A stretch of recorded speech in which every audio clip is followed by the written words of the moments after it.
Bonjour à tous. Pour les présentations, je suis le docteur Segreter, médecin de rééducation fonctionnelle, et je vous présente cette vidéo bonus dans le panel multimédia d'une réathlétisation après ligamentoplastie qui va traiter de la reprise de la course après ligamento. Nous aborderons les différents aspects et nous poserons les questions de pourquoi reprendre cette course, quel est le meilleur timing et comment récupérer progressivement cette activité. Déjà, donc se poser la question de pourquoi recourir. Si vous souhaitez reprendre votre sport de prédilection avec un degré de performance satisfaisant, vous devez repasser par une phase de réathlétisation et lutter contre ce défaut de synchronisation neuromusculaire qui, nous le savons, entraîne un risque de rupture. Il faut passer donc par une phase de retour au terrain qui souvent fait défaut. Et donc la course doit être l'étape préalable, obligatoire à la reprise de cette activité sportive. Maintenant qu'on a dit ça, la reprise de la course, elle ne comporte pas de risque si elle est encadrée et bien menée. Pas de risque à court terme. L'implant opératoire qui vous a été opéré ne comporte pas de risque en termes de laxité lors de la reprise de la course à court terme et à long terme lors de lésions isolées. Vous n'avez pas plus de risque que la population générale si vous avez un croisé isolé sans lésion ménisque-cartilage de développer une arthrose à terme, a priori selon les études.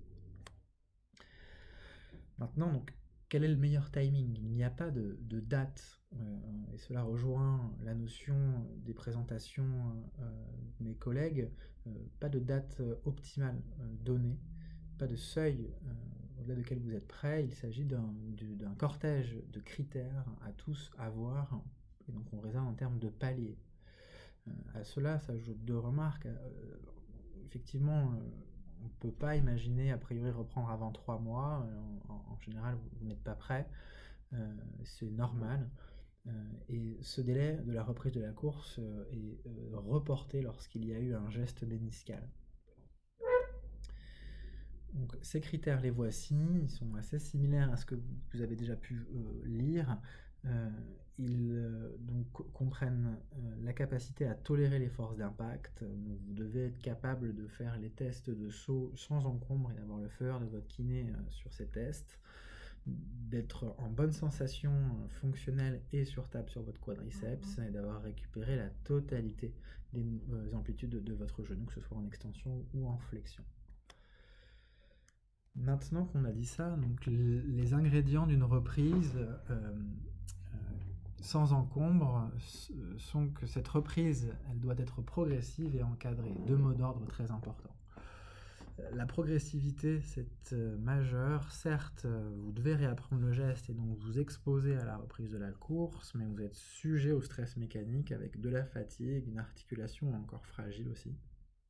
Et donc, les premières sorties devront être un peu plus fréquentes, selon vos objectifs, moins rapides, certainement pas de fractionné de pivot, une course dans l'axe, si possible sur terrain plat.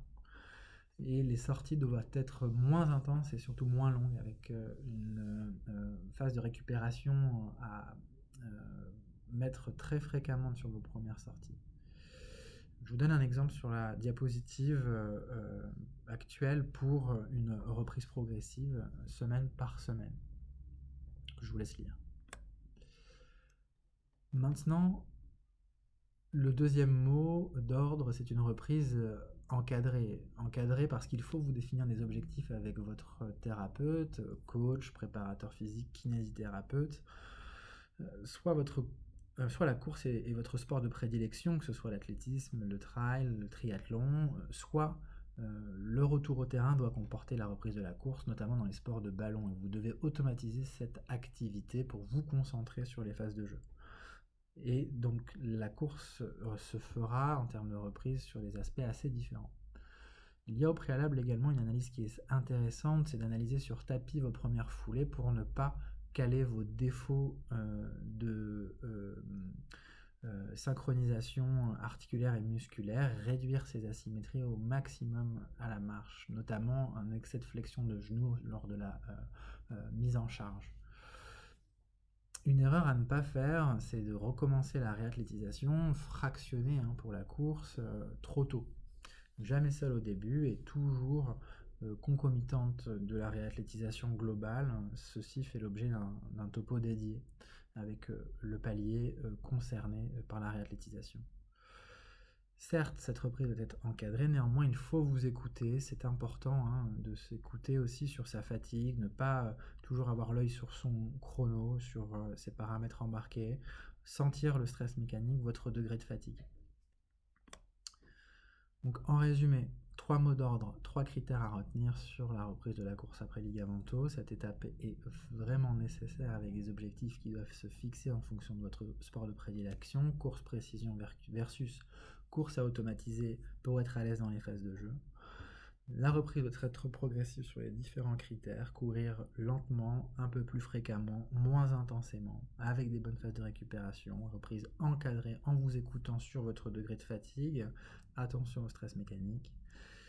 Et ces 3 critères pour la reprise, vous êtes prêt si vous avez de façon concomitante cette capacité à tolérer les forces d'impact, ok sur les sauts, une récupération totale de la force du quadriceps, de la mobilité du genou. Et donc attention à ne pas se faire piéger sur oublier ces 3 mots d'ordre, ces 3 conditions de reprise.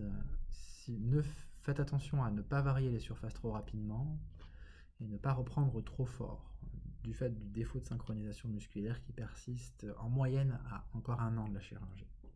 Voilà, c'est à vous de jouer.